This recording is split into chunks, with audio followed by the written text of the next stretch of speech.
اعوذ باللہ من الشیطان الرجیم بسم اللہ الرحمن الرحیم نحمد و نصلی علی رسولہ الکریم اللہم صلی علی محمد و آل محمد و عجل فرجہم۔ رب اشرح لی صدری ویسر لی امری واحلل عقدۃ من لسانی یفقہوا قولی۔ السلام علیکم ورحمۃ اللہ وبرکاتہ۔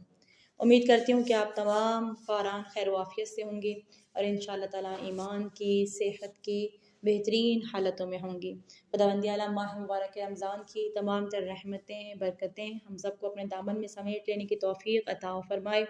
اور خوب فیضیاب ہوں ان تمام ہستیوں سے جن کو ماہ رمضان سے ایک خاص نسبت حاصل ہے۔ جیسا کہ ہم نے اپنی گزشتہ نشست میں بیان کیا اور یقیناً آپ سب خود اس بات سے اچھی طرح سے باخبر ہیں کہ ماہ مبارک رمضان ہمارے لیے اللہ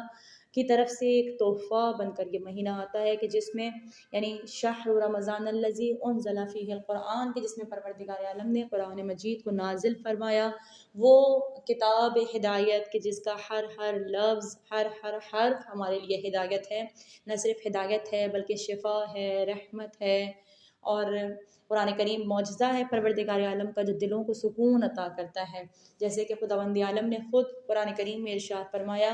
کہ الا بذکر اللہ تطمئن القلوب، بے شک خدا کا ذکر دلوں کے اطمینان کا باعث ہے۔ اور پروردگار عالم نے ارشاد فرمایا کہ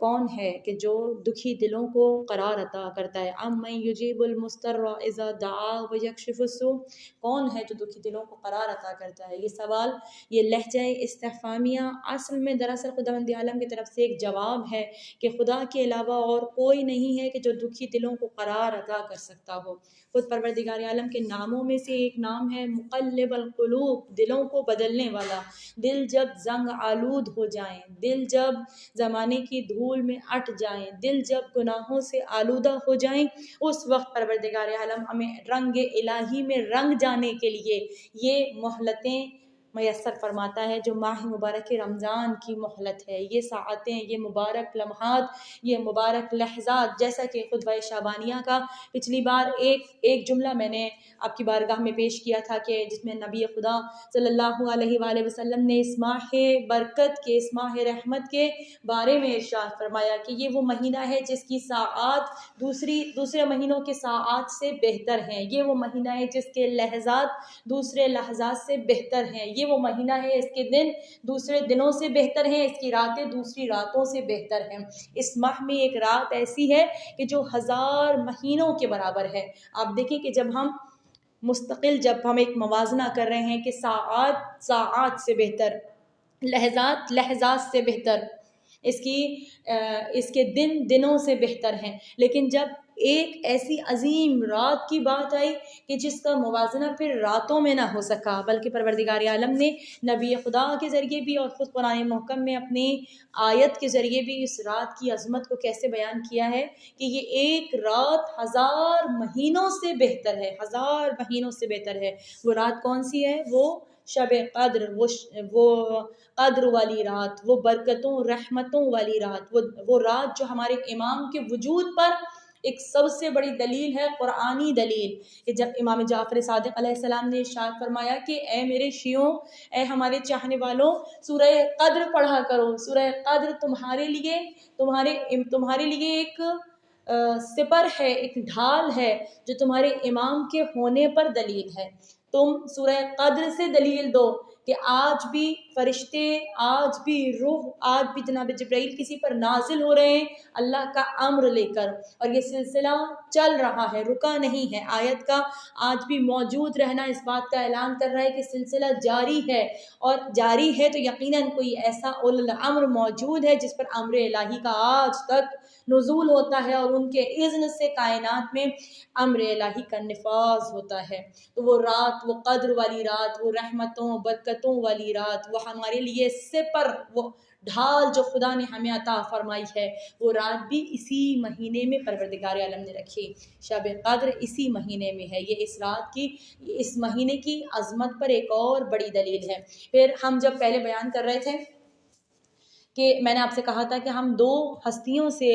اس 3 روزہ اس سہ روزہ نشست میں 2 ہستیوں سے متبرک ہو جائیں گے، 2 ہستیوں سے وابستہ ہو جائیں گے۔ جب میں مطالعہ کر رہی تھی اور ان 2 ہستیوں کے بارے میں کچھ میٹر جمع کر رہی تھی کہ میں کچھ بیان کر سکوں، تو ان 2 کے ساتھ ساتھ ایک اور عظیم الشان نام میرے سامنے آیا۔ شاید خداوند عالم یہ چاہتا ہے کہ ہم اپنی اس نشست میں ان شہزادی کا تذکرہ بھی کریں۔ یہ بھی ماہ مبارک رمضان کی نسبت رکھتی ہیں، یکم ماہ رمضان یعنی پہلی تاریخ ماہ رمضان کی اس بیوی سے منسوب ہے۔ یہ کون ہے؟ جناب نفیسہ حسنیہ، یعنی امام حسن علیہ السلام کی پوتی ہیں۔ امام حسن علیہ السلام کی پوتی ہیں۔ آپ شجرہ دیکھیے گا کتنا بابرکت شجرہ ہے۔ امام حسن علیہ السلام کی پوتی ہیں، حضرت عباس علیہ السلام کی نواسی ہیں، حضرت امام جعفر صادق علیہ السلام کی بہو ہیں۔ 3 لوگوں سے ان کو کتنی خاص نسبت حاصل ہے۔ امام حسن علیہ السلام کی پوتی ہیں، حضرت عباس علیہ السلام کی نواسی ہیں، اور امام جعفر صادق علیہ السلام کی بہو ہیں۔ یہ شہزادی مصر میں مدفون ہے، اور مصر میں آپ کا مزار آج بھی خاص و عام کے لیے اجابت گاہ بنا ہوا ہے، یعنی وہاں جا کر دعائیں مستجاب ہوتی ہیں۔ تو ہم آج ان شہزادی سے بھی تبرک حاصل کرتے ہوئے، ان کی ذات والا صفات سے بھی، ان کے رنگ میں رنگ جانے کی تمنا لے کر ان کی ذات والا صفات سے بھی متبرک ہونے کی کوشش کریں گے انشاءاللہ تعالی۔ یہ جناب نفیسہ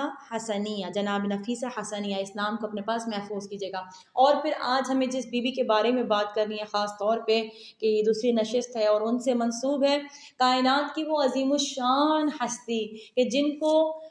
ایسے خصائص حاصل ہوئے۔ خصائص یعنی آپ دیکھیں ایک فضائل ہوتے ہیں اور ایک خصائص ہوتے ہیں۔ فضائل یہ کہ جس میں کوئی اور بھی مشترک نظر آئے، لیکن خصائص وہ خاص فضائل ہوتے ہیں، وہ خاص مناقب کہ جس میں کوئی اور آپ کے ساتھ آپ کا شریک نہ ہو سکا ہو۔ تو خصائص جناب خدیجہ سلام اللہ علیہا میں سب سے پہلے میں یہ کہنا چاہوں گی کہ آپ وہ بی بی ہیں کہ جنہوں نے اس وقت نبی خدا کا ساتھ دیا جب کوئی بھی آپ کا ساتھ دینے والا نہیں تھا۔ آپ اس وقت رسول پر ایمان لائیں جب کسی اور نے رسول خدا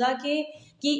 پر ایمان لانے کا ارادہ بھی ظاہر نہیں کیا تھا۔ نہ صرف یہ کہ آپ ایمان لے کے آئیں بلکہ آپ نے رسول کی تصدیق کری،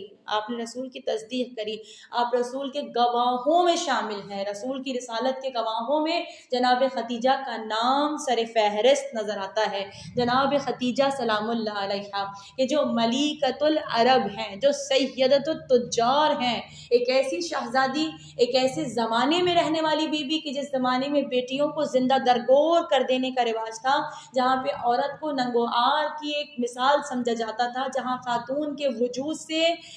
لوگوں کو ایک اختلاط شروع ہو جاتا تھا، وہاں جناب خدیجہ کو اس جہالت بھرے ماحول میں جناب خدیجہ کی عظمت اور بزرگی کا عالم یہ تھا کہ انہیں اس زمانے میں بھی طاہرہ کے نام سے جانا جاتا تھا۔ قبل اسلام اگر کسی بی بی کو طاہرہ کہا جا رہا ہے تو وہ جناب خدیجہ سلام اللہ علیہا ہیں۔ قبل اسلام ہم نے فقط 2 ہی بیویوں کو یہ لقب طاہرہ ملتے ہوئے دیکھا، یا تو جناب مریم، جناب عیسیٰ کی والدہ ماجدہ جناب مریم جنہیں طاہرہ کہہ کے پکارا گیا، اور یا پھر جناب فاطمہ الزہرا سلام اللہ علیہا کی والدہ ماجدہ جناب خدیجۃ الکبریٰ جنہیں قبل اسلام طاہرہ کہہ کے پکارا جا رہا ہے۔ اور دیکھیں پھر اب میں اگر ان دونوں کو ایک برابر رکھ کر سوچوں تو پھر بھی جناب خدیجہ کی عظمت اور مرتبہ بہت زیادہ بلند نظر آتا ہے، کیونکہ جناب مریم کا زمانہ وہ زمانہ نہیں ہے جو جناب خدیجہ کا زمانہ ہے۔ جناب مریم کو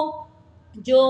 اہل تثلیث ہیں جناب مریم کو مقدس مانتے ہیں، اہل تثلیث جو ہیں جناب مریم کو اپنے خداؤں میں سے ایک مانتے ہیں، طاہرہ کہہ رہے ہیں، مگر یہاں پہ زمانہ جہالت سے بھرا ہوا زمانہ جاہلیت ہے، جہاں بیٹی کا وجود، وہاں پہ عورت کو بوجھ نہیں سمجھا جا رہا۔ جناب مریم کے زمانے میں خداؤں میں سے ایک سمجھا جا رہا ہے، مگر یہاں کون سا زمانہ ہے جہاں پہ بیٹی کو بوجھ سمجھا جا رہا ہے، جہاں خاتون کو ننگوار کی مثال سمجھا جا رہا ہے، جہاں پہ بیٹی کو زندہ درگور کر دینے کا رواج ہے۔ اس معاشرے میں اگر کسی بی بی کو طاہرہ کہہ کر پکارا جائے تو یہ جناب خدیجۃ الکبریٰ سلام اللہ علیہا کی عظمت اور آپ کی اعلیٰ شان پر ایک سب سے بڑی دلیل نظر آتی ہے۔ وہ شہزادی، وہ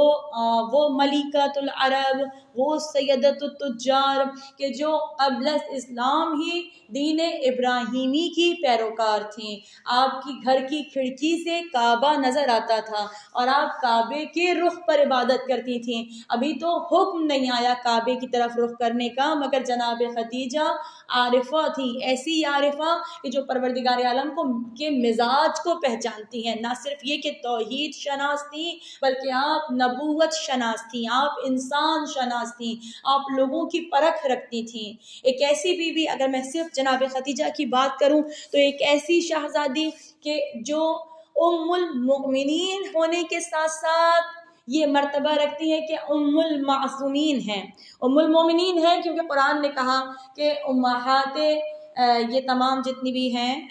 ازواج رسول خدا یہ امہات المؤمنین ہیں، مومنین کی مائیں ہیں۔ تو ٹھیک ہے، ہمارا ایمان ہے کہ ساری مومنین کی مائیں ہیں، مگر مومنین کی ماؤں میں سے ایک نام، ایک فہرست میں ایک نام تو ہے نا جناب خدیجہ کا، بلکہ میں ایک نام کیوں کہوں، پہلا نام ہی جناب خدیجہ کا ہے۔ 25 سال بلا شرکت غیر جو نبی کی زوجیت میں رہی ہیں شہزادی، جو نبی کی زوجیت میں رہنے کا، جس کو نبی کے گھر میں رہنے کا شرف حاصل ہوا ہے بلا شرکت غیر، وہ جناب خدیجہ الکبریٰ سلام اللہ علیہا ہیں۔ تو فہرست میں، ام المومنین کی فہرست میں سب سے سرے فہرست، سب سے اوپر جناب خدیجہ کا نام نظر آتا ہے۔ جناب خدیجہ کے ناموں کی، یعنی ان تمام ناموں کی فہرست میں جناب خدیجہ کا نام فقط ام المومنین میں نہیں رہ جائے گا، بلکہ ایک قدم آگے بڑھ کر اگر کسی کو ام المعصومین کہا جا سکتا ہو تو وہ فقط اور فقط جناب خدیجہ الکبریٰ ہیں۔ وہ بی بی کہ یہاں پہ ایک بڑا خوبصورت سے جملہ کہنے کا دل چاہتا ہے کہ امت کی ماں ہونا اور ہے، مومن کی ماں ہونا اور ہے، اور امیر المؤمنین کی ماں ہونا، جناب فاطمہ الزہرا کی ماں ہونا یہ اور ہے۔ یہ اس کی ماں ہے جو خود اپنے باپ کی ماں ہے، یعنی یہ ام ابیہا کی ماں ہے۔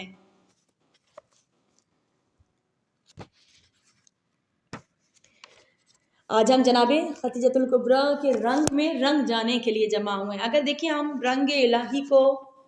اپنے اندر، اپنے وجود میں اتارنا چاہتے ہیں، صبغۃ الرحمن کو اگر اپنے وجود میں اتارنا چاہتے ہیں تو یہ فقط زبانی کام نہیں ہوگا، بلکہ یہ کام یقیناً ہمیں اپنے عمل سے کرنا ہوگا۔ ایک ایسا عمل کہ جہاں ہمارا ایثار، ہمارا اخلاق، ہمارا کردار، ہمارے اعمال، یہ تمام چیزیں مل کر اگر کسی ایک جانب متوجہ ہو جائیں اور پھر الہی رنگ کو اپنے اندر بسا لینے کی کوشش کریں، اپنے وجود کو پھر الہی رنگ سے مزین کرنے کی کوشش کریں، پھر کہیں جا کے ہم اس کام میں کامیاب ہو سکتے ہیں۔ لیکن ہمارے سامنے جب بھی انسان کسی کام کرنے کا ارادہ کرتا ہے تو اس کے سامنے کوئی رول ماڈل ہوتا ہے، کوئی رہنمائی منزل، کوئی نمونہ عمل جس کو دیکھ کر وہ کام کرے، اور یہ انسان کا مزاج ہے، یہ انسان کی فطرت ہے، اور پروردگار اس فطرت سے آگاہ تھا، اس فطرت کو جانتا تھا، اسی لیے پروردگار عالم نے نبی خدا کی ذات والا صفات کو ہمارے لیے نمونہ عمل بنایا اور کہا لقد کان لکم فی رسول اللہ اسوۃ حسنہ، تمہارے لیے رسول اللہ کی ذات، رسول اللہ کی سیرت اسوہ حسنہ ہے، نمونہ عمل ہے، رول ماڈل ہے۔ ہم جب نبی خدا تک پہنچنا چاہیں، نبی خدا کے ذریعے انسان خدا تک پہنچے گا، جب ہم نبی خدا تک پہنچنا چاہیں تو ہمیں پھر ان لوگوں تک پہنچنا پڑے گا کہ جو نبی خدا سے قرب کی منزل پہ ہیں، بالکل قرابت کی منزل پہ ہیں، بہت قریب ہیں۔ محبت نہ صرف یہ کہ محبت والا رشتہ ہے، بلکہ جناب خدیجہ کا تو احسان والا رشتہ ہے، یعنی جس کے مال پر اسلام نے پرورش پائی اس بی بی کو خدیجہ کہا جاتا ہے۔ نبی خدا فرماتے ہیں کہ اگر اسلام اپنے پیروں پر کھڑا ہوا ہے تو علی کی تلوار کی وجہ سے اور خدیجہ کے مال کی وجہ سے۔ میں جملے کو بدل کے کہوں کہ دین ہے کیا؟ خدیجہ کا مال ہے اور ابو طالب کی آل ہے۔ یہ دین ان سے ہٹ کر نہیں ہے۔ اگر آل ابو طالب کو دین سے علیحدہ کر کے دیکھیں تو پھر دین اپنے پیروں پہ کھڑا ہی نہیں ہو سکتا، اور اگر مال خدیجہ کو دین سے الگ کر دیں تو خدیجہ کے مال کے بغیر دین کی کفالت ناممکن ہے۔ پروردگار عالم نے جناب خدیجہ کو محسنہ اسلام قرار دیا، انتخاب پروردگار جناب خدیجہ ہیں۔ خداوند عالم نے کائنات آدم و عالم میں نگاہ ڈالی، اور اگر کوئی بی بی ایسی خداوند عالم کو نظر آئی کہ جو اپنا سب کچھ اسلام پہ قربان کرنے کا جگر رکھتی ہو، اسلام جس کے سامنے اپنا کاسہ طلب لے کے کھڑا ہو سکتا ہو، تو وہ بی بی